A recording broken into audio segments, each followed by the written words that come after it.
한 절이니까 같이 읽어볼까요? 16장 33절 말씀 하늘 것 읽겠습니다. 시작.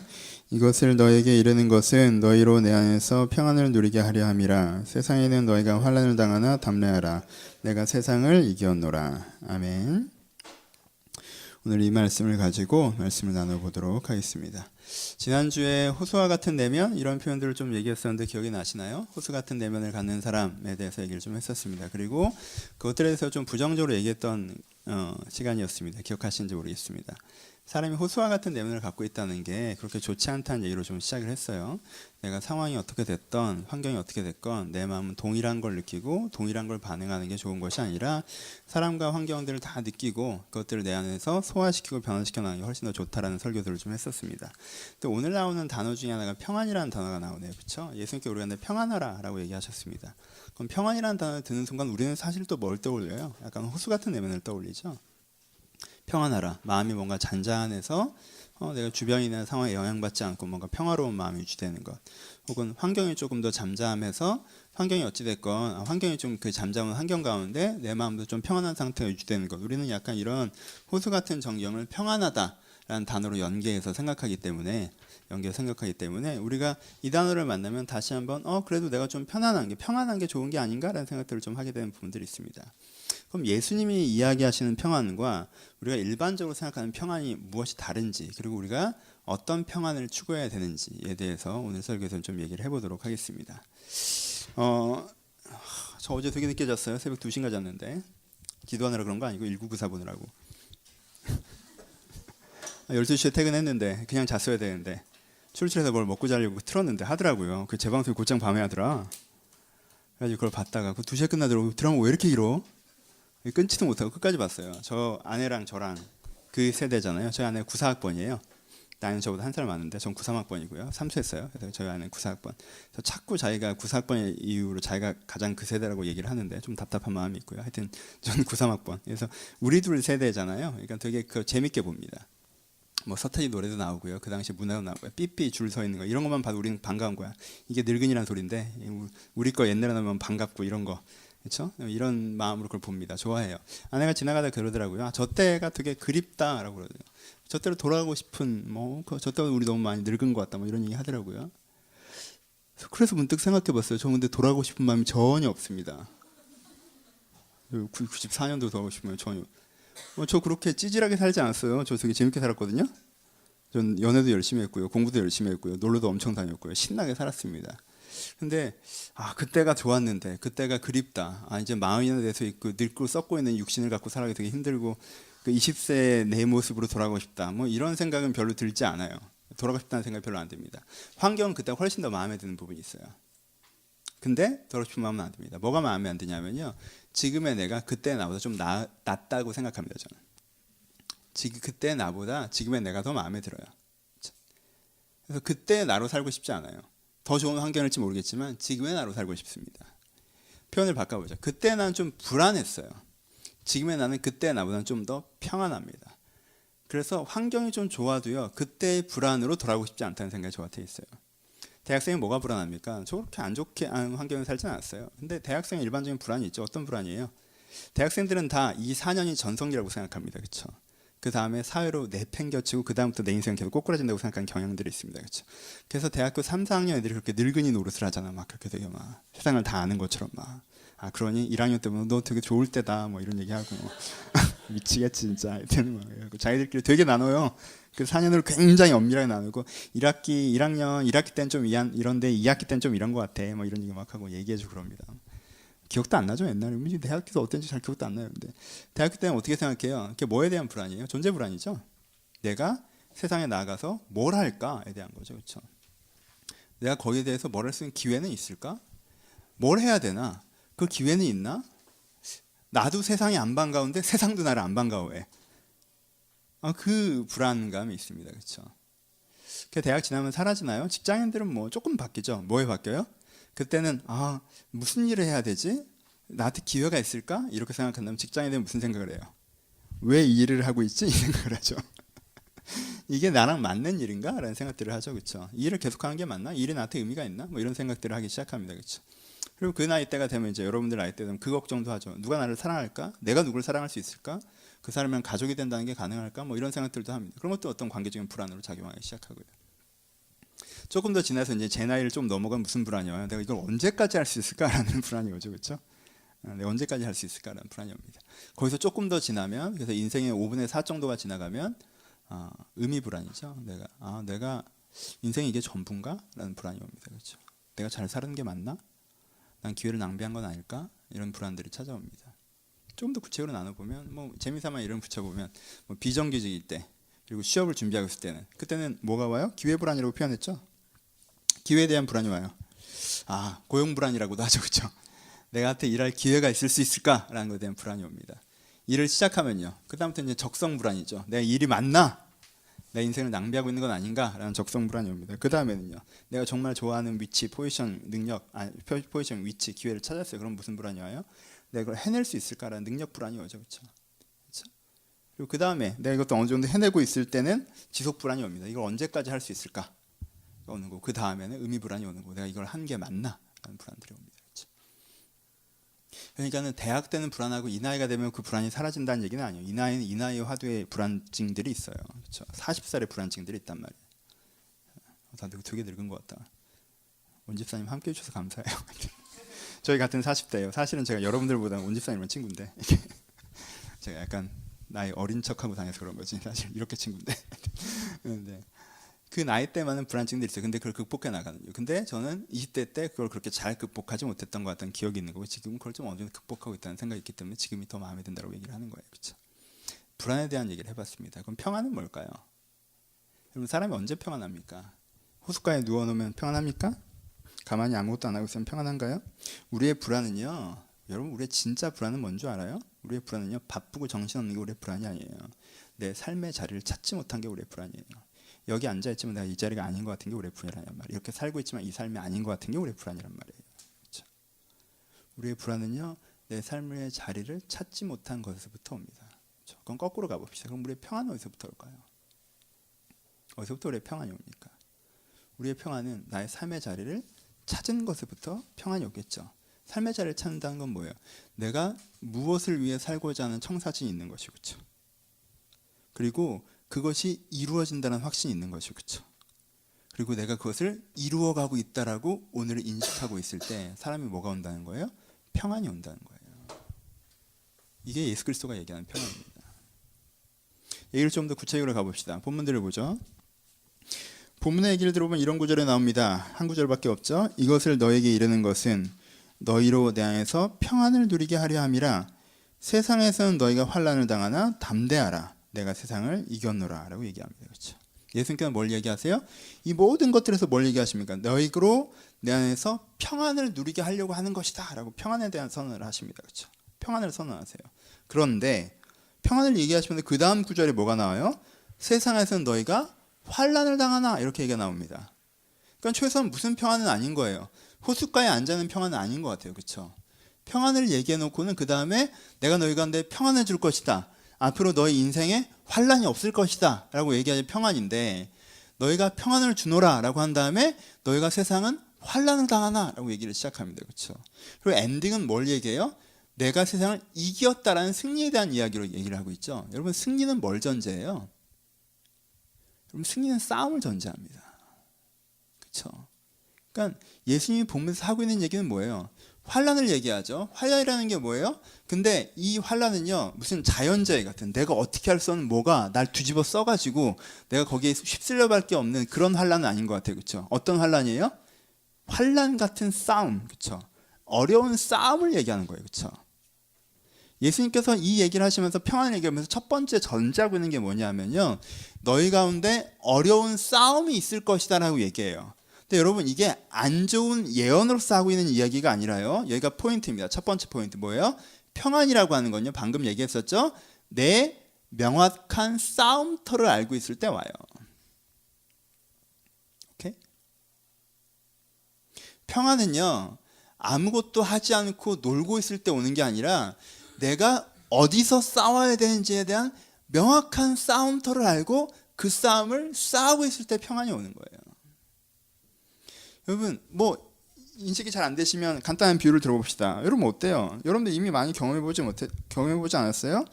내가 이걸 왜 해야 되는지 잘 모르는 직장을 다니면서 하루를 썼을 때 느끼는 감정이 뭐예요? 여러분 불안입니다. 직장 일이 어려운 것도 아니에요. 이 일이 되게 어려운 일도 아니야. 월급을 적게 주는 것도 아니야. 사람들이 나쁘지도 않아. 근데 내가 이걸 왜 해야 되는지 모르겠어.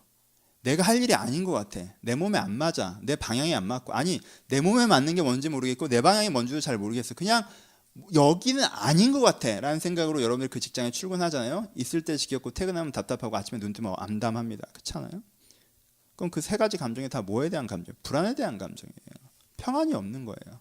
왜? 내 인생이 낭비되고 있다고 생각하기 때문에 그렇습니다. 여러분 놀아봐요. 재밌게 놀아봐요. 그럼 평안할 것 같아요? 아니에요. 재밌게 2주 정도 놀 때가 제일 좋습니다. 길어야 한 달. 한 달 노시려면 한국에서 노시면 안 돼요. 외국 가서 노셔야지 한 달 노는 거예요. 그렇죠? 럭셔리하게. 응? 외국 가서 한 달 놀아도 재밌어요. 2달까지 가능합니다. 근데요. 사람이요. 오래 놀잖아요. 그럼 뭐가 와요? 위축감이 와요. 어떤? 내가 무의미한 삶을 살고 있는 것 같은. 내가 아무것도 안 하고 있는 것 같은. 우리 휴학한 종민이도 있고 여러분 인생의 휴학의 기간들을 지내보셨지만 종민이는 되게 직장 다니면서 잘하고 있어요. 어떤 친구가 휴학을 했어요. 학교 안 가요. 좋아요. 그래서 11시 반쯤 일어났어요. 점심 먹고요. 그래서 오후에 약속 있어 나갔습니다. 친구 만나서 수다 떨다가 저녁에 그냥 영화 한 편 보고 들어왔어요. 내일도 그랬어요. 모레도 그랬어요. 글패도 그랬어요. 그렇게 한 석 달 좀 그러다가 돈이 너무 떨어져서 간단한 알바를 시작해서 그것도 모으고 그 돈 또 쓰면서 또 그렇게 지냈어요. 그렇게 6개월 지낸 다음에 나 너무 편했고 너무 행복했고 너무 평안하다고 할 놈이 어디 있습니까? 다 무슨 생각을 해요? 다 무슨 생각을 해요? 내가 인생을, 세월을, 기회를 낭비한 거 아닌가라는 불안감이 휩싸이죠. 여러분 휴학하고 별거 안 하고 내가 계속 한 달, 2달, 석 달에 하면요 이 사람이요 편안하게 있었는데 불안감이 착착착 차오르죠. 여러분 휴학도 그래요. 근데 인생을 내가 올해도 별거 아닌 것 같고 내년도 별거 안 한 것 같고 또 이 해도 별거 안 것이 2년, 3년, 4년 내 모습이나 내 인생이나 나아진 거 없이 그냥 편안하긴 하고 재밌긴 한데 나는 계속 늙어가네. 거기에 행복이 올까요? 아니요. 거의 불안이 옵니다. 평안이 올까요? 아니요. 거의 불안이 온다는 거예요. 그래서 평안의 첫 번째는요. 내 싸움터를 아는 거예요. 내가 지금 무슨 싸움을 싸우고 있는지, 어떤 싸움을 싸워야 되는지, 내가 서 있는 필드가 어디인지, 그래서 지금 이 싸움을 내가 어떻게 싸워야 되는지에 대한 싸움터를 아는 것. 그래서 아는 게 첫 번째 우리 가운데 주어지는 평안이에요. 그게 예수의 평안입니다. 두 번째 그 다음 장면으로 가보죠. 그 다음 장면에서 얘기하시는 것들에 대해서는요. 본문을 읽어보시면 평안을 누리게 하노라라고 하신 다음에 맨 마지막 구절에 뭐라고 하시냐면 내가 세상을 이겨노라라고 얘기하십니다. 오늘 설교는 평소보다 심플하고 가볍고 빨리 끝나요. 빨리 끝난 것은 확신은 없지만 딴 얘기를 하면 빨리 안 끝나겠지만 원고상으로는 굉장히 빨리 끝나게 되어 있어요. 내가 세상을 이겨노라라고 하십니다. 제가 이 구절 때문에 이 설교를 했어요. 원래 이 설교가 아니었는데 이 구절 때문에 이 설교를 하기로 결심했습니다. 제가 이번 주 중에 굉장히 피곤한 일이 있어서 짜증나는 일이죠. 있어서 저는 짜증날 때는 무한도전 옛날 걸 봅니다. 요즘 걸 보지 않고요. 진짜 옛날 걸 봐요. 예. 아무도 결혼하지 않았던 시기. 예. 그렇죠? 알래스카 특집인데 알래스카가 아니라 한국 스키장에서 찍은 게 있어요. 차태현 나왔던 거 알아요? 바나나 던지고 뛰어다니는 거. 난 그게 정말 좋아요. 그걸 보고 있으면 정말 그래도 내가 뭔가 머리가 복잡하면 논두렁을 봅니다. 이렇게 논두렁 알아요? 예, 논두렁에서 비 오는데 유재석이 달려가다가 얼굴부터 처박힐 때가 있어요. 예, 그걸 보여. 이게 진짜 아무 생각 없게 해주는 무한도전 시리즈가 있어요. 뭐 이렇게 레슬링 이런 건 부담스러워. 예, 그런 건 좀 부담스러워. 그런 진짜 이런 거 봐요. 딱 보고 있을 때 이 단어가 성경을 읽고 있었던 것도 아니고 기도를 하고 있었던 것도 아닌데 이 단어가 내가 세상을 이겨노라가 저한테 섬광처럼 찾아왔어요. 내가 얼마나 영성 있는 목사인지 알겠지? 난 무한도전을 보다가도 은혜를 받는 목사야. 하나님 얼마나 급하셨으면 답답하셨나 봐요. 하여튼 기도를 했어야 되는데 자꾸 무한도전을 보니까 성광처럼 왔어요. 저한테 뭐가 있었냐면 여러분 저는요 방향도 있는 사람이에요. 그렇죠? 전 방향이 있는 제가 뭘 해야 되는지 알아요. 전 싸움터가 있는 사람이죠. 여러분들이 제 싸움터잖아요. 그렇죠? 제 인생이 제 싸움터에 목회적 싸움터가 있고요. 존재의 싸움터가 있고 내가 성장의 싸움터에 내가 뭘 해야 되는지 알고 있는 사람이에요. 전 큰 그림이 있습니다. 근데 저한테 무슨 생각이 올 때가 있냐면 이게 잘 안 된다는 생각이 올 때가 있어요. 그렇잖아요. 그렇잖아요. 이게 잘 안 돼. 얼마나 여러분들 최고예요. 진짜 안 바뀌어요. 잘. 최고예요. 예배도 늦게 오잖아. 잘 안 오고. 민영 안녕? 야, 25분에 들어오네. 25분에. 당당하게. 교회나 크면 말도 안 해 내가. 민영아 반가워요 진짜. 장난이에요. 농담이에요 진짜. 예. 아 진짜 농담이에요. 민영아 상처받지 마. 근데 이거 녹음된다? 그래서 3년 뒤에 들을 수도 있어. 네, 그래요. 예. 가끔 녹음하니까 옛날에 되게 말도 안 되는 상황에 대한 내가 무슨 강의 들었는데 누가 빵 사온 걸 내가 막 얘기하더라고. 이런 건 끊어야 될 것 같은데 기완아 지혜롭게 잘해보시라고. 하여튼 돌아봅시다. 뭐가 있어요? 그때 내 안에 뭐가 있어요? 아 뭔가 이게 잘 안 되나? 제가 목회 초년생이잖아요. 3년밖에 안 됐잖아요. 개척한 지는. 그러니까 교회를 이렇게 하는 게 아닌가? 저렇게 해야 되나? 해보니까 이렇구나. 사람이 이런 사람은 좀 이렇구나. 저런 사람은 저렇구나라고. 아 세상이 이렇구나. 여러분들 세상이잖아요, 그렇죠? 사람들이 이렇구나. 교회가 이렇구나. 세상이 이렇구나. 특별히 누구? 나죠, 나. 니들이 안 바뀌는 게 얼마나 답답하겠니? 내가 안 바뀌는 게 진짜 답답하지, 그렇지? 아 그럼 내가 좀 이 정도 해주면 좋을 것 같은데, 내가 좀 이렇게 하면 좋을 것 같은데, 내가 그만큼 또 못 해내는 부분들이 그럼 어떻게 돼? 그럼 무한도전을 보는 거예요. 그럴 때는 무한도전을 보시는 거예요. 괜찮아, 이렇게 막 하는. 근데 내 안에서 울림처럼 확 온 게 내가 세상을 이겨내라는 문장이 저한테 딱 떠올랐습니다. 제가 뭘 하고 있었어요? 제가 세상은 이래를 하고 있었기 때문에 그래요. 세상은 이래, 세상은 이래, 세상은 이래. 여러분 그 말이 틀려요? 그 말이 맞아요. 세상은 그래요. 근데요, 예수가 그 세상을 이겼습니다. 이거 오해하지 마세요. 예수가 그 세상을 이겼다라는 말을 그럼 뭔가 잘 되는 건가 봐. 이게 아니에요. 야, 그럼 벌써 잘 됐어야지. 그렇잖아. 예수님이 뭐 어제 이겼니? 2000년 전에 이겼는데? 그렇잖아. 그렇잖아. 그저께까지 안 되는데 어제 이겨서 내일부터 잘 된다는 게 아니잖아요. 2000년 전에 이겼는데 잘 안 됐었단 말이야. 근데 뭐 이겼다는 게 갑자기 그렇잖아요. 예수님이 세상을 이기셨다는 게 뭐예요? 여러분 예수님이 이겼으니까 다 해결됐다고 얘기하는 게 아니라 예수님께서는 무슨 싸움을 사셨어요? 예수님께서 A의 싸움을 사셨다고 얘기해 봅시다. 예수님께서 A라는 싸움을 싸우셨어요. A라는 싸움을 A라는 방식으로 싸우셔서 A의 싸움을 이기셨어요. 오케이? 근데 만약에 나도 A라는 싸움을 싸우는 거라면, 내가 A라는 방식으로 싸우고 있다면, 그럼 나도 이긴다라는 말씀을 하고 계신 거예요. 오케이? 예수님께 무슨 싸움을 싸우셨습니까? A를 단어로 바꿔봅시다. 예수님께 의의 싸움을 싸우셨어요. 그렇죠? 예수님께는 사랑의 싸움을 싸우셨어요. 그렇죠? 진짜 맞는 게 무엇인지에 대해서, 세상은 그렇게 안 돌아가고, 그렇죠? 상황은 그렇게 안 받쳐줘도 뭐가 맞는지에 대한 싸움을 싸우셨어요. 그렇죠? 예수님께 무슨 싸움을 싸우셨습니까? 사랑의 싸움을 싸우셨어요. 사람들은 평가하고 냉정하고 비평하고 털고 가는데 예수님은 자기 사람을 끝까지 사랑하시는 사랑의 싸움을 싸우셨단 말이에요. 그렇죠? 그럼 예수님께서 의와 사랑의 싸움을 싸우셔서 이기셨어요. 그러면 나도 의와 사랑의 싸움을 싸우면 예수님의 방법으로 내가 싸울 때 이길 수 있다는 게 예수가 세상을 이기셨다는 얘기예요. 오케이? 그럼 포인트는 어디에 가요? 세상은 이래, 세상이 저래 포인트가 가요? 아니죠. 포인트는 나한테 돌아오죠. 내가 의의 싸움을 싸우고 있는 게 맞나? 내가 사랑의 싸움을 싸우고 있는 게 맞나? 에 대해서 포인트가 돌아오는 거죠. 그렇죠? 아주 안 좋은 비유로, 이런 비유밖에 생각이 나서 죄송한데, 여러분들 운전을 배운다고 칩시다. 운전면허 학원에 갔어요. 학원에 가서 면허를 배워요. 3번 가봤더니 나만 안 되는 것 같아. 제가 그랬어요. 제가 26살 때 운전을 땄거든요. 여러분 목회자 중에서 1종 보통이 아니라 2종 오토인 건 저밖에 없을지도 몰라요. 전 2종 오토를 탔어요. 1종 난 기어를 못 느꼈어 지금도. 전 2종 오토예요. 전 신대원에 가서 면허를 땄어요. 신대원에 가면 신대원에서 봉고차에 운전면허 못 딴 애들을 다 픽업해가지고 그 앞에 있는 용인에 있는 운전면허관에 쏟아놓습니다. 그러면은 몇십 명이 다 저쪽으로 걸어가는데 나 혼자 이쪽으로 걸어가요. 왜? 나는 오토니까. 응? 오토니까. 걸어가요. 저는 그리고 그 오토면허도요.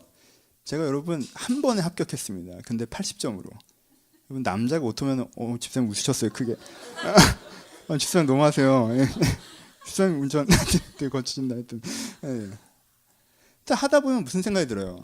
날 쳐다봐 주지도 않아. 나 혼자 여기서 하고 있어. 근데 내 생각엔 이런 식으로 해서 앞으로 붕 뒤로 삑, 앞으로 붕 뒤로 삑, 이런 식으로 한 3일을 했어요. 이런 식으로 한다고 저렇게 되나? 저렇게 될 수 있을까? 내가 이렇게 한다고 저렇게는 안 될 것 같은데?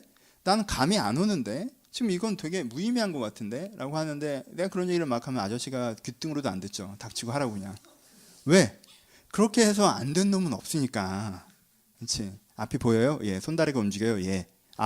무슨 말인지 알겠죠? 예. 할 수 있어요. 이렇단 말이야. 오케이? 근데 난 뭐예요? 난 그 과정성 속에 서 있으면 어떻게 느껴진다는 거예요? 과정 속에 서 있으면 오늘 내가 느껴지고 보여지고 지금 당장 내가 하고 있는 만큼만 보이기 때문에 이거 안 되는 거 아니야? 안 될 것 같은 기분이 드는데 그게 굉장히 크게 온다는 거예요. 근데 예수님께 뭐라고 하신 거예요? 세상을 이겼다는 게 무슨 뜻이에요? 이렇게 하면 된다라는 거예요. 이렇게 해서 된다는 걸 예수가 보여줬다는 거예요. 예수가 세상을 이겼기 때문에 내가 예수의 싸움을 싸우고 있는 거라면, 같은 진리와 의의 싸움을 싸우고 있는, 그건 원래 되는 거라는 거예요. 지금 안 될 것 같은 기분이 들고 안 되는 것 같은 상황이 보이더라도 그게 원래 되는 거라는 거예요. 그게 예수의 세상을 이기셨다는 믿음입니다. 그러니까 두 번째, 뭐에 우리가 평안이 옵니까? 이게 된다는 확신과 소망이 있을 때 우리가 평안이 와요. 이게 내 싸움터야. 이걸 싸우는 게 맞아. 내가 이 싸움을 싸워나가는 거야. 근데 이건 안 될 거야 라고 생각할 때 사람 마음엔 평안이 없습니다. 여러분, 한국 사람들은요, 정치 얘기하면 다 열받아서 얘기해요. 기분 좋게 얘기하는 사람이 없어요. 왜? 안 될 것 같아서 그래요. 뭐가 맞다는 생각이 있어요. 그 말이 맞기도 하고요. 그렇죠? 이게 맞아. 이렇게 돼야 돼. 저렇게 돼야 돼. 근데 그게 될 것 같잖아요. 그럼 사람이 기분 좋게 얘기합니다. 그렇죠? 근데요, 안 될 것 같으니까 분노하면서 얘기해요. 평안이 있을 수는 없죠. 여러분, 독립운동을 하셨던 분들 중에 상당수는 독립이 안 될 줄 알고 독립운동을 하셨어요. 왜? 일본이 동남아까지 먹었습니다. 근데 조선이 독립이라는 이게 무슨 말이에요? 안 될 것 같죠. 근데 했어요. 왜? 당위적으로 해야 되니까. 이게 굉장히 멋있는 거예요. 그렇죠? 멋있는 거예요. 여러분, 우리는 때때로 그 당위의 싸움을 싸워야 됩니다. 안 될 것 같아도 해야 돼요. 결과에 신경 쓰는 실용주의자가 되면 안 돼요. 하지만요, 결과를 포기하는 비관론자가 돼서는 안 됩니다. 안 될 것 같다고 생각하면서 하는 독립운동 같은 마음, 뭔가 비장하고, 난 이러다 결국 죽을 거고, 결국 형장에 있으로 사라질 거고, 우리나라는 되새고 억압받을 거고, 하지만 이게 맞기 때문에 하는 거고, 그러면 저녁마다 술을 드시게 되는 거예요. 뭔가 사람이 우울하잖아요. 비장하잖아요. 여러분, 기독교인들 그런 분들이 많습니다. 예수를 믿어 이게 맞다는 건 알아요. 근데 이게 될 것 같진 않아요. 세상이 바뀔 것 같지도 않고, 교회가 갱신될 것 같지도 않고. 여러분들 요즘에 사람들 교회욕 되게 하죠. 안 될 것 같아요. 그래요. 좋아질 것 같다는 생각이 안 드니까 사람이 밀리기 때문에, 착한 사람들은 밀리면 독하게 얘기하거든요. 쫄아서 그래요. 된다는, 이기신다는, 내가 내 삶에서 이게 맞고 이게 될 거라는 소망이 있을 때 나한테 뭐가 오는 거예요? 평안이 오는 거예요. 된다는 소망이 있으십니까? 그래, 내가 이렇게 인생을 허비할 수는 없으니까 안 되더라도 의미 있는 일을 시도해보자. 좋지 않습니다. 되니까 시도해야죠. 될 것이다. 된다. 물론 뭐든 그렇게 하라는 얘기는 아닌 거 알죠? 하나님 앞에서 내가 바른 싸움터를 싸워 나갔을 때 하나님께서 이것이 너의 전장이다라고 나의 전장을 찾아주셨을 때 내가 그 전장에서 싸운다면 거기에 하나님께서 나와 함께 이기게 하실 것이고, 또한 이것이 맞는 싸움이기 때문에 내가 이길 것이라는 확신이 두 번째로 평안으로 온다는 거예요. 세 번째, 본문을 다시 한번 봅시다. 본문에 보면은요, 내가 세상을 이겼노라가 마지막 구절이긴 하지만요, 중간에 담대하라가 논리적으로는, 주제적으로는 마지막 구절이 됩니다. 그렇죠? 순서가 어떻게 돼요? 너희가 환난을 당하지만 내가 세상을 이겼다라는 소망을 붙잡고 담대하라라고 가는 거죠. 그렇죠? 그래서 문장 순서와 논리 순서가 좀 달라 있죠. 그렇죠? 그래서 마지막은 사실 뭐가 되는 거예요? 담대하라가 됩니다. 담대하라는 뭐예요? 담대는 용감한 거예요? 그렇죠? 용감한 거죠. 근데요, 현대적으로 조금 용어를 좀 풀어봅시다. 여기서 담대하라는 구절에 담기는 의미는요, 뭐 하지 말라는 거예요? 두려워하지 말라는 게 앞으로 선행되어 있죠. 두려워하지 말라는 거에 뭘 담겨 있습니까? 두려움의 사고방식을 하지 말라는 게 선행돼 담겨져 있습니다. 무슨 뜻이에요? 이젠 담대하라는 표현에서는요, 그러니까 이제 너희가 싸움터를 찾았고 소망을 가졌으니까 이제 뭐 중심적으로? 상황 중심적으로 생각하는 사고를 멈춰라 라는 의미를 먼저 담고 있습니다. 상황 중심적 사고방식, 담대하지 않은 것, 두려워하는 것, 상황으로부터 생각을 시작하는 것. 이건 3주 전 설교를 들으시면 아주 자세하게 얘기를 하고 있습니다. 그렇죠? 아래서부터 위로 올라가는 생각에 대해서 얘기를 했습니다. 이건 상황 중심적으로 생각하면 어떻게 된다고 말씀드렸어요. 사람이 자기 상황에서부터 중심으로 생각을 시작하잖아요. 상황이 안 좋아요. 거기서부터 생각을 시작해요. 그러면 결론은 딱 세 가지로 납니다. 어떻게 나요? 세상은 나쁜 곳이고 나는 한심하고 하나님은 섭섭하고, 끝이에요. 상황이 생각의 출발이 되면요, 상황이 이런데, 그래 내 상황이 이렇게 마음에 안 드는 상황이야 에서부터 생각을 시작하면 생각이 어디로 가요? 상황이 왜 이래? 하나님 뭐 하셨어요? 라고 갈 수밖에 없잖아요. 두 번째, 난 이 지경이 되도록 뭐 했지가 될 수밖에 없잖아요. 그리고 어떻게 이렇게 할 수가 있어? 라고 될 수밖에 없잖아요. 그러니까 세상이 한심하고 세상이 나쁘고 내가 한심하고 하나님께는 섭섭하고 이렇게 되는 거예요. 생각이 어디서부터 출발하면 상황에서부터 출발하면 무조건 그렇게 됩니다. 여러분 특별히 이 생각이 여러분들이 좀 이건 좀 다른 얘기면 어디서 강해지냐면 하나님에 대해서는 정말 강해져요. 상황이 이러니까 하나님 섭섭해요.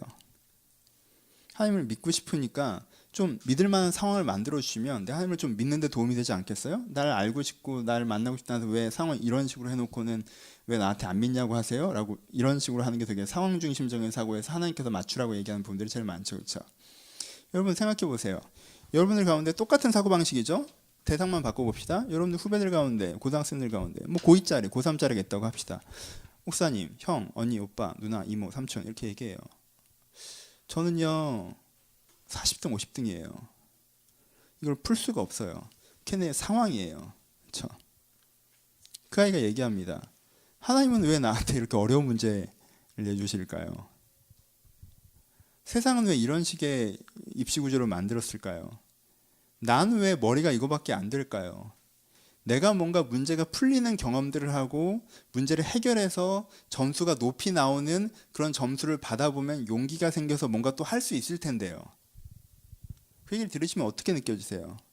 아 그렇겠구나. 어떤 시험이든 한 번만 네가 공부 안 해가서 한 100점만 맞으면 네가 그 용기로 그 다음부터 잘할 수 있을 텐데 하나님이 그 한 번의 기적을 안 베푸셔서 네가 지금도 힘들게 살고 있다고 얘기하실 거야? 아니면 야 네가 바꿔야지라고 얘기하실 거예요? 그럼 우리는요 상황 중심으로 나를 보는 사고방식에서 굉장히 비판을 잘합니다. 그렇죠? 상황이 그러니까 내가 한심해라고 얘기하면 왜 그렇게 생각해? 왜 그런 식으로 바라봐? 네가 바꿀 수 있어. 이렇게 많이 얘기해요. 그렇죠? 근데 상황 중심으로 하나님을 비평하는 사고방식은 굉장한 당위성을 가져요. 상황으로부터 생각을 시작하지 마세요. 그건 두려움의 사고입니다. 상황이 이미 세팅됐잖아요. 그렇죠? 고정됐어요. 상황이라는 건 벌어지는 순간부터 현재가 아니라 과거란 말이에요. 고정된 건데 그게 마음에 들지 않아요. 고정된 거에서 마음에 들지 않는데 여기서부터 내가 인생이란 무엇인지 하나님이란 어떤 분인지 내가 어떤 존재인지 결론을 내야 돼요. 그럼 어떻게 돼요? 하나님이나 나는 세상이나 이상한 존재라는 결론밖에 나올 수가 없어요. 그리고 그건 틀린 결론입니다. 좋을 때는 왜 그 생각 안 했는데. 그렇잖아요?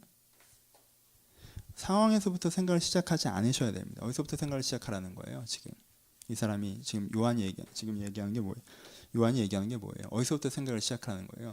상황에서부터 생각이 시작하는 걸 멈추고 아까 얘기했던 내가 추구하는 가치와 그게 이루어질 수 있다는 확신에서부터 생각을 출발해야 된다는 거예요. 그렇게 오늘의 내 행동이 나와야 된다고 얘기하는 거예요. 담대함이라는 얘기에서 두 번째 얘기.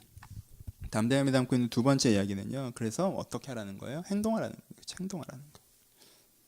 담대함은 감정이 아니에요. 행동이지. 그렇지? 티익스프레스 같은 거 보면서 난 저런 거 봐도 하나도 안 무서워. 타자. 아니 나 안 탈 건데. 나 하나도 안 무서워. 엄청 담대.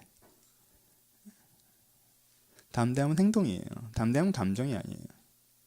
담대하다는 건 자기가 어떤 감정을 느끼고 있는가가 아니라 자기가 지금 무엇을 선택하고 있는가 하는 거예요. 그렇죠? 하나님은 지금 이 사람한테 뭘 얘기하는 거예요? 움직이라고 얘기하고 있는 거예요. 뭐가 있다면 네가 싸워야 될 터전, 네 싸움터를 알았고 그게 최종적으로 승리의 확신이 있다라면 그러면 이제 움직여라 라고 얘기하시는 거예요. 그렇죠? 이게 담대함의 세 번째입니다. 사람은 언제 담대함이 와요? 오늘 해야 될 걸 하고 있을 때 담대함이 옵니다. 사람은 언제 불안감이 와요? 여러분 내가 뭘 해야 되는지를 알아요. 내가 하면 되는지도 알아요. 근데 내가 그걸 오늘 안 하잖아요? 그럼 굉장히 불안해집니다. 그렇잖아요? 아주 애기들도 그렇잖아요. 내가 공부를 이렇게 하면 이렇게 해야 되는 걸 알아요. 그렇게 하면 어느 정도 성적이 나올 걸 알아요. 근데 내가 안 하고 계속 테레비 보고 있어요. 컴퓨터 하고 있어요. 그러면요 불안해요. 해보셨잖아요. 시험 볼 때. 사람은요 내가 이걸 오늘 하는 게 맞다라는 당위가 형성됐는데도 그걸 하지 않고 있으면요 그 하지 않는 행동이 굉장히 큰 불안감을 이 사람한테 작용합니다. 내가 영적으로 갱신해야 된다는 걸 알아요. 근데 갱신하면 저렇게 될 수 있는 것도 알아요. 그럼 내가 오늘 어떤 기도 어떤 태도를 가져야 된다는 것도 알아요. 근데 그걸 안 해요. 그럼 뭐가 찾아와요? 큰 불안감이 찾아온다는 거예요. 그렇죠? 이게 우리의 인생의 불안의 세 번째예요. 하지 않는 거에 대한 불안. 사람은 내 인생의 기준이 뭐가 맞는지 그리고 그게 된지에 대한 낙관을 형성하는 것만으로도 불안이 사라지는 게 아니라 그걸 내가 오늘 지금 행동하고 있을 때 진짜 불안이 사라진다는 거예요. 그렇죠?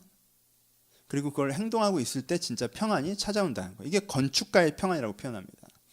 여러분 호수 옆에 앉아있는 리조트의 편안이 아니에요. 내가 이제는 리조트에 와가지고 이제 바닷가 비치에 탁 타월 펼쳐놓고 내가 딱 앉아서 딱 눕는 거 좋아요. 며칠 좋을까? 며칠 누울 수 있어요. 며칠까지 가능하세요? 3년 매일 그런다고 생각해봐요. 그 같은 노동이 어디 있어요? 여러분 피부는 누가 보장해 줄 거야? 근육은, 정신 세계는, 인간관계는 정서나 제대로 남아 있을까요? 이 리조트의 평안이 아니에요. 내가 가만히 아무것도 안 하고 앉아있을 때 오는 여유, 이거는 쉴 때 오는 거. 가끔 쉬어야죠. 사람이 쉬어줘야죠. 그걸 평안이라고 부르지 않습니다. 쉼이라고 부르죠. 그렇죠? 그건 편안한 거고. 그렇죠? 어떤 평안을 얘기하는 거예요? 건축가의 평안입니다. 건축가는 뭐가 있어요? 자기 머릿속에 뭐가 있습니까? 자기 손에 뭐가 있어요? 블루프린트가 있죠. 청사진이 있어요. 어떻게 해야 된다 이게. 이렇게 돼야 돼. 청사진이 있어요. 그리고 뭐가 있어요? 그렇게 내가 될 수 있다는 확신이 있어요. 그걸 후원해주는 자산도 나한테 있고 재능도 나한테 있고 인력도 나한테 있고 청사진도 나한테 있고 이건 일정 시간을 투자해서 하면 무조건 되는 거야 라는 확신이 있어요. 그리고 그래서 오늘 뭐예요? 오늘 할 만큼 공정을 내가 하는 거죠. 현장에 나가서 오늘 할 만큼 공정을 하는 무슨 중세에 굉장히 큰 성당을 만드는 그런 영화의 장면들을 한번 상상해 보세요. 내가 어떤 성당을 만들어야 되는 청사진이 있고 그걸 마침내 이룰 수 있다는 확신이 있는 상태에서 내가 오늘 가서 돌 하나를 다듬고 오고 오늘 가서 벽 하나를 붙이고 오고 오늘 가서 십자가 하나를 세우고 오고 그렇게 뭘 한 거예요? 내가 오늘 해야 되는 공정들을 하는 거예요. 여러분 이 건축가의 마음엔 엄청난 평안이 있습니다. 그렇죠? 내가 일생을 다하면 하고자 하는 게 있고요. 그것이 된다는 걸 알고요. 오늘 그걸 내가 한 발 한 발 하고 있을 때 이 사람의 심정에는 엄청난 평안이 온다라는 거예요. 여러분 예수님께서 어떠셨습니까?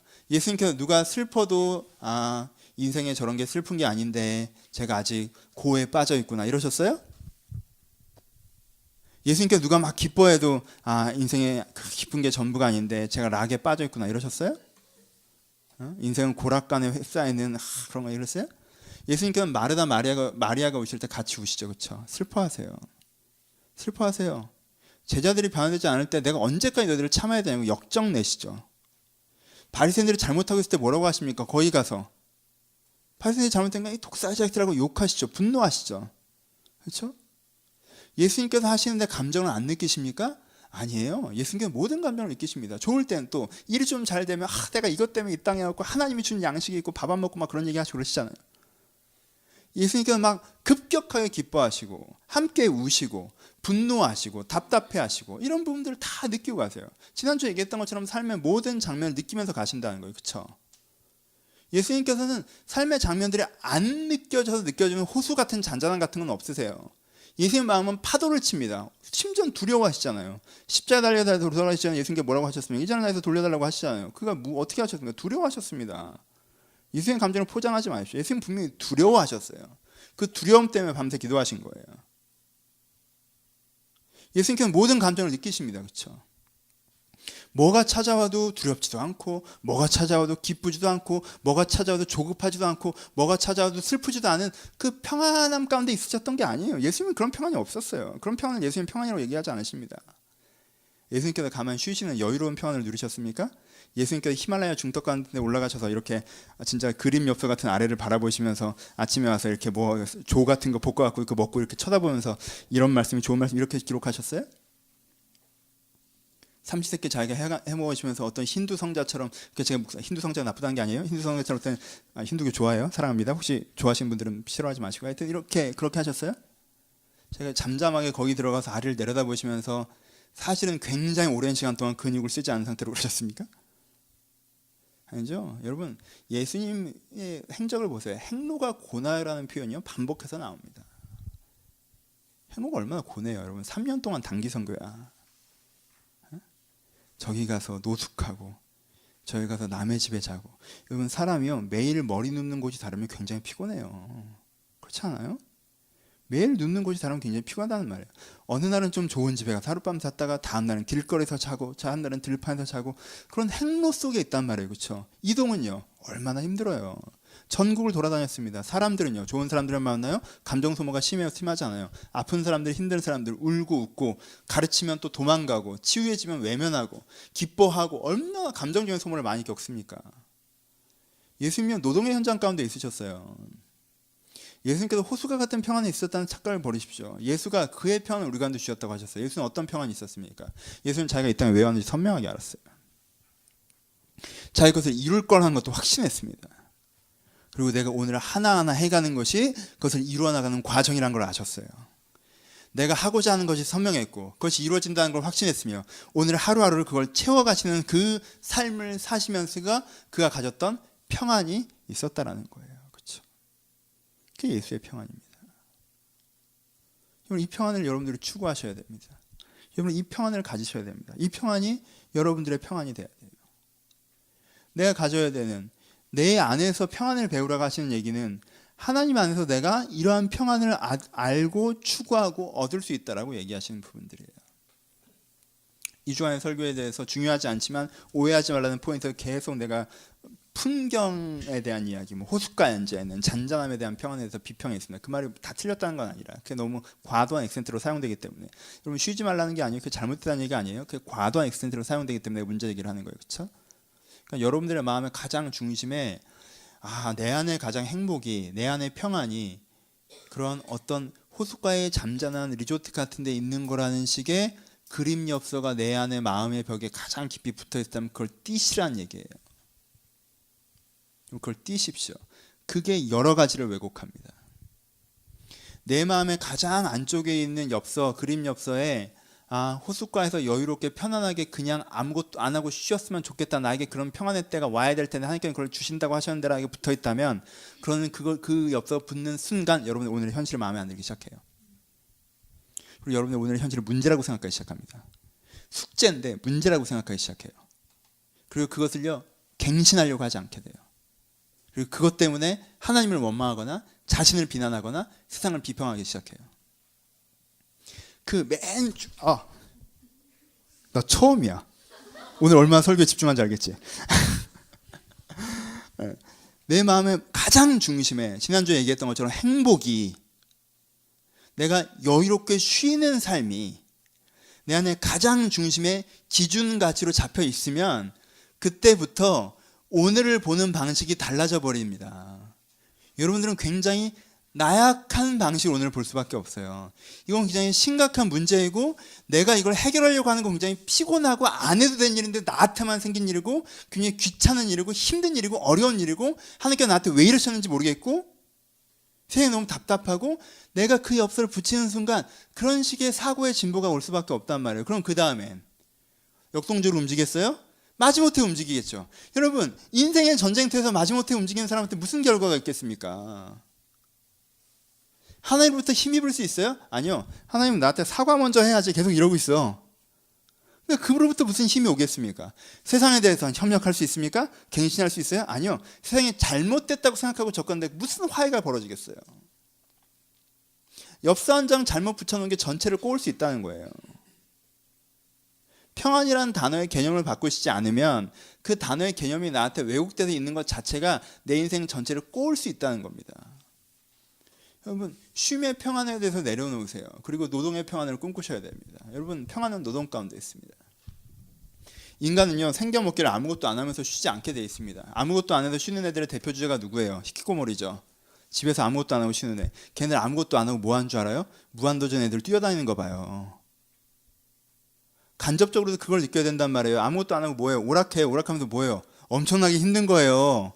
막 80도 각도에서 떨어지는 스키 점프 같은 거 하고요. 총 들고 전쟁터에서 뛰어다니면서 자기 혼자 다른 데 다 죽여서 자기 죽는 거 하고요. 오히려 더 아무것도 안 할수록 훨씬 더 자극적인 액션을 대체하려고 하죠. 왜? 자기 안에 뭐가 있으니까. 인간이라고 하는 건요 노동에서 평안을 느끼기 때문에 그래요. 아무것도 안 하는 애들은요 익스트림한 걸 봅니다. 간접적으로나마. 왜? 아무것도 안 하는 자기의 노동하고자 하는 욕구가 소모되지 않고 남아있기 때문에 그런 거예요. 여러분 낮에 힘들게 일하는 사람은요 밤에 너무 자극적인 거 좋아해요. 싫어해요. 앉아있는 애들이 목욕탕에서 수다 떨고 이런 거 좋아해요. 해피투게더 이런 거 그냥 밤참 해주고 이런 거 보기 좋아해요. 진지한 얘기하는 거 별로 안 좋아해요. 여러분들 속에서 움직이고 있는 노동의 평안, 아까 했던 건축자의 평안. 내가 무엇을 하는 게 맞고 그것을 내가 이루어진다고 소망하고 확신하며 오늘 그것을 해나가고 있는 가운데만 진짜 평안함이 온다라는 거예요. 오케이? 이 첫 번째 결론을 받으십시오. 두 번째, 구도만 따지 마세요. 구도만 따지 마세요. 이걸 구도만 따면 어떻게 되냐면, 아 그래, 내일 가서 내가 오늘부터 다이어리를 다시 한번 정리하겠구나. 내가 뭘 해야 될까? 운동 시간 30분. 그래, 일은 내가 좀 더 즐거운 마음으로 직장에서 일하고 밝게 대하며 막 블라블라블라 이렇게 써요. 그리고 어떻게 해요? 이게 된다고 생각해야 내가 이걸 할 수가 있으니까 된다고 생각하자, 하면 된다, 긍정적 사고 방식 뭐 이런 거 써놓는단 말이야. 막 이렇게 별표 치고 노란색하고 막 이렇게 써요. 그럼 이때 기분이 좋아요? 좋아요. 기분이 잠깐 좋아요. 왜? 잠깐 뭐 좋지. 근데 여러분,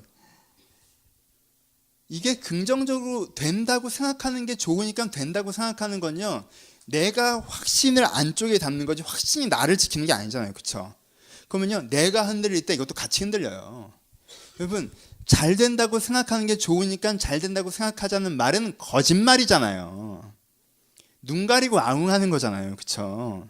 나를 속이는 거잖아요. 그렇죠? 근데 나는 나한테 사실 잘 안 속는다는 거예요. 안 속아요. 그러니까 정말 확신이 필요할 때 여러분들은 확신이 없을 겁니다. 확신이 그다지 필요하지 않을 때 그냥 확신이 있는 척 하는 거지. 이게 모래 위에 지은 집이 아니고 뭡니까? 당장 필요할 때는 사라져버릴 것이 필요 없을 때 있는 척 돼 있으니까 만들 생각을 하지 않는 것이잖아요. 그게 긍정적 사고방식의 문제이고 한계이고, 그것이 사람들을 오히려 망치는 거라고 얘기하는 부분들인 거예요. 긍정적 사고방식으로 실용주의적 낙관은 우리를 해롭게 합니다. 우리가 근데 진정한 낙관이 필요해요. 그건 외부에서부터 와야 됩니다. 객관적으로 생각할 때 그건 될 수밖에 없다는 결론이 나한테 있어야 되는 거예요. 그때만 그 확신이 나를 지키는 거예요. 오케이? 그러니까 어떻게 해야 돼요? 여러분, 내가 오늘 다이어리 이렇게 써서 기분 좋고 막 이렇게 확신을 가지려고 하고 내일 출근해도 여러분들 그거 안 해요. 내일 아침에 일어나서 운동하자. 눈 뜨면 똑같은 시간일걸? 그리고 이런 설교를 들었다는 사실도 잊어버릴 거야. 그렇죠. 목요일쯤 다이어리 피다가 생각나겠죠. 왜 이렇게 낙설해놨어? 이렇게 뭐야 이거 막. 내가 약속 적어놔야 되는 그 자꾸 별표 쳐놨고 그 위에 안에서 귀찮고 막 이런 거. 요즘 핸드폰 나서 쿨하게 지우시면 되죠. 네이버에 도장 찍는 거 있잖아요. 그렇지? 매일 묵상하기 뭐 도장 찍는 그런 거 몰라요? 그런 거 있는데 도장 찍기 막 이런 거 하고. 그럼 해놓을 때 되게 기분 좋다가 한 번도 안 찍고 보니까 기분 안 좋으니 그거 전체 삭제하고. 다이어리는 흔적이나 남지. 아, 이놈 핸드폰 흔적도 안 남아. 내가 그걸 결심했다는 것도 기억하기가 어려워요. 그럼 그렇게 되는 게 아니에요. 이건 뭐예요? 폼만 따는 거예요. 구조만 따는 거예요. 여러분, 그 구조가 없으니까 내가 구조에 대해서 강조해서 얘기하는 거. 지금 성경 액센트는 뭐예요? 그 구조를 설명하는 거예요? 아니요. 그 구조가 하나님으로 말미암아 된다를 얘기하고 있는 게 성경이죠. 근데 그 구조 자체를 안 쓰는 사람들이 이 말이 뭔 말인지도 못 알아듣으니까 제가 이렇게 구조를 길게 설명하는 거고, 사실은 진짜 설교는 뭐예요? 이게 왜 하나님을 말미암아 되느냐에 대한 고민이 필요한 게 진짜 설교겠죠. 그렇죠? 하나님이 어떻게 하신다는 거예요? 여러분, 하나님이 여러분들을 싸움터로 인도하십니다. 그러니까요, 평안을 구하지 마시고 그냥 편안한, 하나님 제 마음이 너무 화나요. 쟤 때문에 너 지금 분노돼요. 너무 짜증나요. 답답해요. 하나님 제 마음 편하게 해주세요. 내 마음 편안을 주세요. 내 편을 기도해도 안 되네. 이러지 말고, 이 환경을 바꿔줘, 이 환경을 바꿔줘, 이 환경을 바꿔줘, 이것만 해결되면, 내가 다 할게. 뭐든 할 테니까 이것만 바꿔요. 야, 안 되네. 근데 내가 이렇게 다 걸었는데, 내가 생각 그렇게 큰 것도 아닌데, 이것도 못하나? 이것도 못하면 하나님 하나? 하나님은 할 수 있는데 이걸 안 한 거? 그럼 나한테 겁나 관심이 없구나. 사랑한다며. 얘는 뭐 이거는 헤어나올 수 없어요. 그럼 끝이야. 그 사고의 틀로 들어드는 그 함정에 여러분들이 한 발을 딛는 순간 얘는 하나님은 악하다로 떨어지는 거야. 나는 피해자고 막 이렇게 되면 막 이렇게 멈출 수가 없어요. 그건. 그렇게 되는 게 아니라 뭘 구하세요? 여러분, 싸움터를 구하십시오. 하나님, 내 싸움터가 지금 어디입니까? 하나님, 내 싸움터가 지금 어디입니까? 난 지금 어디에 싸움을 싸워야 돼요? 여러분, 가치의 싸움을 싸워야 되는 사람도 있겠죠. 지난주 설교를 들으셨는데, 지난주를 듣고 성숙을 추구하느냐, 평안을 추구하느냐에 따라서 행복을 추구하느냐에 따라서 전체가 갈라진다고 그랬죠. 인생의 추구가 행복이면 안 된다는 얘기를 했어요. 그렇죠? 근데 거의 동의가 안 되는 사람들이 많을 거예요. 그렇죠? 무슨 말인지 아는데 동의가 안 되는 사람이 많을 거예요. 그게 싸움터인 사람도 있어요. 어떤 사람은 그 싸움을 싸워야 됩니다. 그 가치의 싸움을 싸워야 돼요. 내 전제 가치가 난 편하게 살고 싶고 행복하게 살고 싶다는 생각이 도대체 흔들리지 않는, 행복하지 않은 사람, 편하지 않은 삶은 하루라도 악하다는 생각이 내는 흔들리지 않는 사람도 있단 말이에요. 그럼 그 사람은 뭐가 필요해요? 가치적 싸움이 필요한 거죠. 어떤 사람은 가치 싸움을 할 때예요. 지금 그런데 이 사람이 가치 싸움을 해야 될 때 이 사람은 자꾸 직업 싸움을 해. 하나님 어떤 직장 할까요? 뭐 할까요? 어떻게 합니까? 얘 같이 싸움을 해야 될 텐데 저거 싸우고 있으니까 하나님 입장에서 어떻게 되는 거예요? 얘야, 이거에 관심을 보려라 라고 하면 얘 지금 정말 하나님 나한테 관심이 없구나. 난 정말 내가 A냐 B냐를 갖고 이 고민을 하는데 주뜻대로 살아야 된다 이런 얘기를 하니까 정말 그럼 성교 가라고? 그럼 내가 성교 갈게. 뭐 이런 얘기하면 성교는 또 아니라고 그러면 이런단 말이에요. 뭐 하는 거 싸움터 자체를 구하셔야 돼요. 하나님께 싸움터를 구하세요. 싸움터. 내가 같이 싸움을 해야 되는지. 어떤 사람은 정서 싸움을 해야 될 때가 있죠, 그렇죠? 관계 싸움을 해야 될 때가 있고요. 어떤 사람은 행동의 싸움을 써야 될 때가 있고요. 어떤 사람은 성숙의 싸움을 써야 될 때가 있고요. 내 싸움터가 있다면 지금 내가 집중해야 되는 내 싸움터가 있어요. 지금 내가 뭘 싸워야 되는지. 내가 지금 나랑 싸워야 될 때인지 사람이랑 싸워야 될지 세상이랑 싸워야 될지 악과 싸워야 될지 하나님과 내가 씨름해야 될 때인지 내 싸움터가 있다면 거기에 대한 콜링이 필요한 거예요. 그걸 구하십시오. 여러분 그건 주만 주십니다. 여러분들 이걸로 하지 뭐. 지금 내가 진짜 쌓아야 될 터전이 무엇인가 그걸 내가 주 앞에 고르지 않고 내가 고르면요. 내가 쉬운 걸 고르겠죠. 내가 관심 있는 걸 고르겠죠. 내가 갖고 싶은 걸 고르겠죠. 그건요. 내가 쌓아야 될 터전이 아닐 경우가 훨씬 더 많아요. 엉뚱한 싸움에서 시간을 낭비하는 거죠. 싸움터를 구하십시오. 그리고 두 번째 뭘 구하세요? 아까 얘기했던 거 하나님의 확신을 구해야 돼요. 승리의 확신. 여러분 승리의 확신이 없는 인생은 피곤해요. 여러분 우리는 이게 더 필요한 이유는 우리는 되게 암울한 시대를 살고 있어요. 진짜 암울한 시대를 살고 있어요. 왜? 사회 전반 정서가 부정적이에요. 그렇죠? 잘 될 거라는 생각이 없어졌어요. 80년대는 그래도 사회 전반 정서가 잘 될 거라는 생각이 있었어요. 근데 지금 우리는 사회 전반 정서가 부정적입니다. 잘 될 거라고 생각하잖아요. 이 국가도 이 사회도 이 가치도 그리고 내 개인도 잘 될 거라고 생각하지 않아요. 전체적인 생각의 틀이 잘못됐다며요. 부정적으로 갔다며요. 그리고 무슨 얘기가 되는 거예요? 암울하지만 긍정적으로 생각하는 게 실용적으로 좋으니까 긍정적으로 생각하자는 실용주의자들만 유포됐단 말이에요. 그러니까 참다운 긍정이 사라진 시대에 살고 있습니다. 진짜 이게 된다는 객관적인 이게 진짜 된다는 객관적인 근거에 근거한 판단과 결론에 이르는 진짜 긍정이 우리 가운데 없다는 거예요. 그리고 그런 긍정을 찾는 습관 자체가 없어졌어요. 하지만 여러분 그 긍정을 찾으셔야 됩니다. 긍정되지 않는 인생이 앞으로 진보할 수 없습니다. 그게 진리로부터 하나님으로부터 찾아야 된다는 거예요. 하나님이 내 인생을 지키시고 하나님께 내 인생을 바꾸시고 하나님께 내 인생을 인도하셔서 결국 하나님의 터 위에 나를 세우실 것이라는 그 하나님의 은혜의 터 위에 세우실 그 하나님의 인도하심과 하나님의 내 인생의 일하심에 대한 신뢰, 확신 그 흐름이 나한테 있어야 한다는 거예요. 그렇죠? 소망이 있어야 됩니다. 내가 인생을 낙관하지 않은 상태, 인생을 긍정해 하나님이 주는 긍정이 없는 상태에서 아까 얘기했던 맞음과 싸움터만 있으면 여러분은 정말 힘들어져요. 그렇죠? 그거는요 머리만 크고 몸이 못 따라가는 거예요, 진짜. 아, 사람이 이렇게 살아야 돼. 이게 맞아. 이게 바른 가치야. 내가 그렇게 살아야지. 근데 세상은 그렇지가 않아. 세상에서 내가 이렇게 했다가 정말 장렬하게 정사할 거야. 그래, 전사하자. 죽어야지. 그래, 실업도 순교고 솔로로 사는 것도 순교고 다 순교야. 그래, 내가 그렇게 살지 뭐. 그날부터 술 땡길걸? 그렇잖아요. 뭐가 그렇게 기쁘겠어요, 그 사람의. 사고방식의 방향을 바꿔야 돼요. 근데 그거는요, 주가 주시는 거예요. 그럼 여러분들 그게 기도 제목일 수 있겠죠. 여러분들의 포인트가. 여러분들 뭐가 맞는지는 알겠는데 저도 이 싸움을 싸우고 있어요. 나는 뭐가 맞는지는 알겠어. 뭐 이것도 교만한 말이지만 지금 내 수준은 뭐가 맞는지 알겠어요. 근데 이게 아직도 나는 무슨 싸움을 이게 진짜 된다는 확신이 약해요. 이게 맞는지 안 돼도 된다는 확신이 약하잖아요. 그러면요, 스탠드는 생기는데 액션이 약해집니다. 악에 타협하지 않아요. 악의 자리에 가지 않습니다. 선의 자리에 서요. 그리고요, 목에 칼이 들어와도 이건 안 바꿔요. 하지만 거기에 대해서 액티비티하게 하지 않아요. 왜? 되진 않을 거야. 그럼 뭐가 중요해요? 그 자리에 서는 게 중요해요. 독립이 안 될 건데 독립운동을 하는 사람은요, 오늘 내가 나가서 꼭 이기는 게 그렇게 중요하지 않아요. 왜? 최종적으로는 질 거니까. 그냥 내가 독립운동을 한다는 게 중요해지는 거예요. 그러니까요, 소망이 약한 사람은 그 흐름으로 갑니다. 액티비티가 현저하게 약해져요. 그리고 액티비티가 현저하게 약해져서 결과가 덜 나오는 것에 대해서 역시 안 된다는 생각 쪽으로 강화돼요. 그래서 계속 스탠드만 정해요. 여러분, 스탠드만 정하는 것처럼 피곤한 게 없어요. 그렇잖아요. 세상 흐름을 타는 것도 아니고 세상 흐름에서 빠져나와서 난 주의 방향으로 살겠다고 했는데 막상 주의 방향으로 살려고 뭔가 하질 않아요. 그러니까 뭐가 없어요. 주의 방향의 선자가 마땅히 누려야 하는 열매가 없죠. 열매 없이 그 자리를 지키려니 얼마나 곤비하겠습니까? 그렇죠? 그러니까 두 번째, 여러분한테 뭐가 필요해요? 소망에 대한 몸부림은 기대가 필요한 거예요. 저한테 지금 그게 훨씬 더 필요합니다. 저 정말 하나님께서 이기셨다. 예수가 이기셨다. 하나님께서 세상을 바꾸시고 사람을 바꾸시고 세상이 어떠하다 하지만 하나님께서 세상을 이기셨다는 게 저한테 필요한 거예요. 여러분한테 필요한 거, 우리한테 필요한 겁니다. 그렇죠? 그것을 가지셔야 되는 분은 그것을 구하셔야겠죠. 세 번째, 이젠 결단만 필요하신 분들은 결단을 구하십시오. 하나님 앞에서 결단한 걸 구하세요. 이건 결단도 구해야 됩니다. 하지만 이건 내가 하는 거예요. 그렇죠? 담대하라. 주어가 누구예요? 하나님이 하신 거예요? 내가 하는 거예요. 그렇죠? 세상을 이건 누가 했어요? 하나님이 하신 거예요. 최종적 승리에 대해서는 내가 어떻게 할 수 있는 게 아니에요. 하지만 하나님께서 하세요. 하지만 난 뭐 할 수 있어요? 담대할 수 있어요. 그렇죠? 내가 담대할 수 있어요. 왜? 내가 맞음을 알고 소망을 알면 담대할 수 있죠.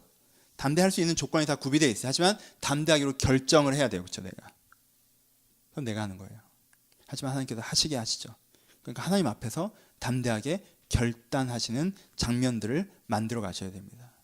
여러분들 가치도 알겠고 방향도 맞는데 하면 되는데 여러분 혹시 나태하게 게으르게 방만하게 좀 이따 하지 뭐 나중에 하지 뭐 이러면서 기회들을 낭비하고 계시지 않습니까? 하나님 앞에서 결단하십시오. 결단하셔야 됩니다. 지금부터 하겠다고. 그것이 기도이든 그것이 사랑이든 그것이 어떤 행동을 시작하는 것이건 내가 그걸 하겠다고 지금 결정을 하셔야 돼요. 하나님 앞에서. 결정하지 않고 소망과 가치 사이에서 왔다 갔다 하면 여러분은 정말 머리만 커져요. 움직이지 않는 자, 행동하지 않는 자. 그래서 그 소산을 먹지 못하는 사람이 그 상태에서 스탠드만 유지하는 소망도 마찬가지잖아요. 그렇게 되면 여러분들과 어려워집니다. 그러니까 여러분들 이렇게 행동하셔야 돼요.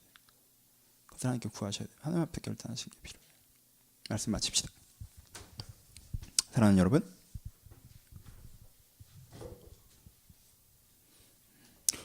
좀 딱딱할지도 모르겠지만 좀 어려울지도 모르겠지만 도움이 된다고 생각하고 오늘 설교를 했습니다. 난 되게 좋아하는데 니들은 별론가 보다. 뭐 어쩔 수 없어. 제목은 그래요. 안 된다는 생각에 멈춰선 분들에게로 시작했습니다. 안 된다는 생각에 멈춰선 분들에게. 오늘 얘기가 딱딱해 들릴지 모르겠어요. 여러분들 좀 앞으로 내모는 얘기로 들릴지 모르겠어요. 다 와서 쉬라 라는 이야기보다 좀 불편하게 들릴지는 모르겠어요. 하지만 여러분, 이게 여러분들을 진짜 평안으로 인도하신다는 걸 여러분들이 믿으셨으면 좋겠습니다. 잠깐 수고하고 무거운 짐진 자 와서 내게 쉬라 라고 하신다면 뭐라고 하셨어요? 나의 멍에를 지고 내게 배우라고 하셨습니다. 거기 계속 쉬고 앉아있는 게 아니에요. 수고하고 무거운 짐을 다 내려놓고 쉬고 이제 내 멍에를 매 새로 하나 얹어주시는 거예요. 그렇죠? 왜요? 새로운 노동의 삶, 새로운 가치의 삶, 새로운 삶을 살아나가는 여러분들만이 여러분들 자신에게 진짜 평안이 되기 때문에 그래요. 그러니까 혹시 안 된다는 생각에 멈춰 계신 분들이 있습니까? 그게 신앙적으로나 사회적으로나 내 삶에서 조금 해보고 아 이게 나 신앙생활 좀 진작에 해보려고 했는데 내가 안 변하네. 그래서 멈춰 서신 분들이 있으십니까? 사회적으로도 아 내가 뭔가 도전해봤는데 내가 추구해봤는데 아 그래도 세상은 안 바뀌는구나 해서 멈춰 서신 분들이 있으십니까? 우리 솔직하게 진지하게 내가 좀 성숙한 사람이 되고 싶고 내가 좀 변화되고 싶어서 내 자기 변화를 해서 좀 더 진지하게 접근했는데 내가 잘 안 변하네. 그래서 멈춰 서신 분들이 있으십니까? 솔직하고 진지하게 여러분들 어떻게 하셨습니까? 좀 솔직하고 진지하게 멀리서 막연하게 그래도 내가 교회 몇 년 다녔는데 아 왜들 이래 52 중에 한 40주 나갔고 예배 가서 좋은 게 반이고 대충 듣고 까먹었고 아 근데 내가 신앙생활 4년을 했는데 변한 게 아무것도 없다 이런 식으로 나오면 내가 섭섭하지 그렇지 않아? 그게 그렇게 된 건 아니잖아. 그럴 줄 알았어 그러면? 가끔 시간 될 때 나가서 마음에 드는 건 듣고 마음에 안 드는 건 안 듣고 그냥 뭐 기억나면 기억하고 까먹으면 까먹고 그렇게 대충 내가 이렇게 교회 문턱만 밟으면 사람이 바뀔 줄 알았어요? 그건 아니잖아. 우리가 그렇게 시작한 거 아니잖아요. 그렇죠? 그렇게 생각하는 것도 아니고 근데 아 이렇게 해서 한 3, 4년 됐는데 난 변화가 없는 것 같아요. 그건 서로 섭섭하지. 내가 사회적으로 이렇게 도전했는데 아 세상은 안 바뀌는 것 같아요. 그래요? 정말 그래요? 진짜 그래요? 난 아직 대한민국이 기회 땅인 것 같은데 그렇지 않나? 내가 내 자신과 내 인생과 내 신앙에 대해서 내가 안 되는구나라는 생각 혹시 멈춰주셨다면 다시 한번 이게 진짜 안 돼서 멈춘 건가 안 해서 멈춘 건가 다시 한번 내 자신에게 물었으면 좋겠습니다. 그리고 다시 결정합시다.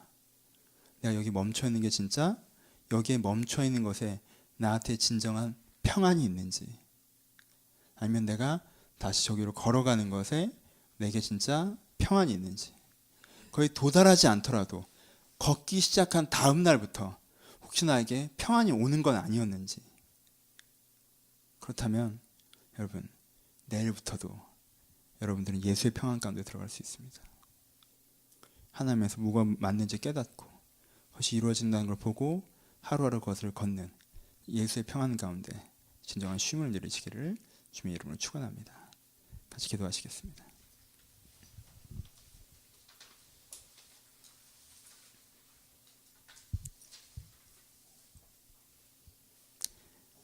우리 넋놓고 살지 맙시다.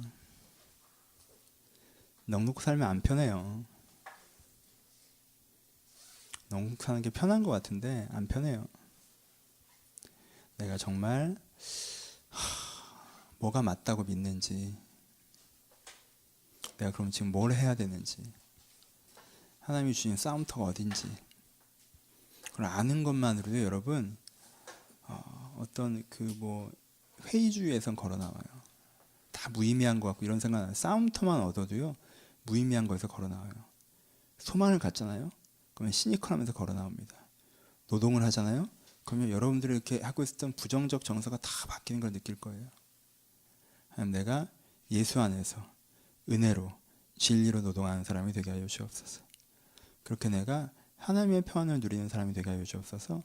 들은 말씀 생각하시면서 느끼시는 것들이나 마음에 드신 것들이면 그것들을 붙잡고 우리 5분 정도 자유롭게 기도하도록 하겠습니다. 기도하겠습니다. 하나님 주님, 아버지 우리들의 생각 가운데 찾아오셔서 저희들이 하나님의 생각, 하나님의 마음 가운데 알지 못했던 것들이 있다면 다시 한번 우리 한 번만 통성으로 기도하시고 제가 축도하면서 예배를 마칠 텐데, 여러분들 가운데 막연하게나마 앞으로도 구해나가야 되겠지만 지금 내 것이 있다면 결단을 구하십시오. 주님, 내가 싸움을 시작하겠습니다. 내가 소망을 찾겠습니다. 내가 그리고 움직이기 시작하겠습니다. 여러분들이 하셔야 되는 것들이 있다면 그것을 위해서, 그리고 하나님, 내가 이 전체가 아직은 내 마음에 들어오지 않아서 내 안개 속에 서 있는 것 같은 분들이 있다면 하나님 나에게 빛을 허락하시사 내가 어디에 서 있고 무엇을 하고 있는 자인지 내 위치를 먼저 정확하게 알게 해달라고, 하나님 이 한 주간에도 하나님과 함께 살아가서 내가 평안함 가운데 한 걸음 다가서는 시간 되게 해달라고 한 번만 통성으로 같이 기도하시고 제가 축도함으로 예배를 마치겠습니다. 하나님 아버지, 여기 모여있는 한 사람 한 사람이 하나님 앞으로 한 걸음 걸어나가는 시간이기를 소원합니다. 아버지, 아직도 나의 위치를 찾지 못하고 내가 어디에 있는지 잘 알지 못하여서 진정으로 내가 내 싸움터를 알아야 되는 것인지, 소망이 필요한지 아니면 내 가운데 결단이 더 필요한지에 대해서 고민하는 자들이 있다면 하나님께서 그 가운데 찾아오셔서 아버지 내 위치가 어디이고 어디로 가야 되는지 온전히 알고 있는 그런 은혜의 부르심 가운데 먼저 서는 사람이 되게 하여 주옵소서. 아버지, 섰다면 거기서 저희가 움직이길 바랍니다. 저희 가운데 하나님의 싸움터가 깨닫는 것이 필요한 자가 있다면 주여 나에게 응답해달라고 기도하게 하시고, 내 가운데 하나님께서 역사하신 것이 필요하다면 그 역사를 향해서 간구한 자들이 되게 하시며, 아버지 내 현재에 대해서 결단이 필요하다면 결단을 향해서 하나님께 도전하며 나아간 자들이 될 수 있도록 한 사람 한 사람 가운데 함께 하여 주옵소서. 그래서 예수가 얘기했던 그 참된 평안이 우리 가운데 임하기를 소원하니, 그 참된 평안이 우리 가운데 임하기를 소원하니 내가 평안한 가운데 주를 바라볼 수 있도록, 평안한 가운데 주를 바라볼 수 있도록 아버지 그 참 평안을 우리 가운데 허락하여 주옵소서. 일하는 자의 평안을 제 가운데 허락하시고 그 평안으로 기쁨을 누릴 수 있도록 우리 가운데 축복하여 주옵소서. 하나님, 저희가 살아 있습니다. 살아있고 움직일 수 있는 기회를 주셨는데 내가 죽음을 회상하고 죽음을 기대하며 오히려 아무것도 안 하는 것이 평안인 양, 쉼인 양, 즐거움인 양, 기쁨인 양, 목적인 양 생각했던 것을 용서하여 주옵소서. 내가 내 살아있음을 누리고 내 살아있음을 의미 있게 구현하기를 소원합니다. 내가 살아있사오니 주여, 내가 이 살아서 내가 무엇을 해야 할지를 깨달아 알게 하시고, 깨달았으면 그것이 이루어진다는 것들을 확신하게 하시고, 확신한 건 내가 그것들 가운데 행동해 나가게 하셔서 내 인생 가운데 내가 하나님과 함께 걸어가며 일하는 그 노동의 은혜, 노동의 평안을 우리가 받아 누릴 수 있도록 주님께 축복하여 주옵소서. 행여나 마음 가운데 평안을 오해하며 마음 가운데 뒤로 물러가 내 인생 가운데 빠져나와 있었던 자들이 있다면, 내 인생을 구경한 자들이 있었다면 다시 한번 내 인생을 내 어깨에 지고 그 안으로 들어가게 하시고, 그렇게 내 인생을 만들어가는 사람, 내 인생을 변화시켜가는 사람들이 될 수 있도록 한 사람 한 사람한테 힘과 은혜를 허락하여 주옵소서. 또한 이 교회의 발걸음 주님께서 인도하셔서 이 교회가 하나님께서 일하시는, 하나님께서 이기셨다고 하셨는데, 예수께서 세상을 이기셨다고 하셨는데 세상이 얘기하는 그런 모양의 교회가 되지 않게 하시고, 하나님께 이야기하신 그런 모양으로 되어가게 할 수 있도록 남은 예수님 교회 가운데 축복하시고 함께하여 주옵소서. 이제는 우리 주 예수 그리스도의 은혜와 하나님 아버지의 사랑하심과 성령님의 교통하심이 하나님의 손을 붙잡고 인생 앞으로 걸어가기를 소원하는 이 교회 성도 한 사람 한 사람의 심령과 이 교회 위에 이제로부터 영원토록 함께 있을지어다. 아멘. 감사합니다. 서로 가운데 주님께 감사 은혜 박수 나겠습니다. 감사합니다. 수고하셨습니다. 네, 행정팀 나오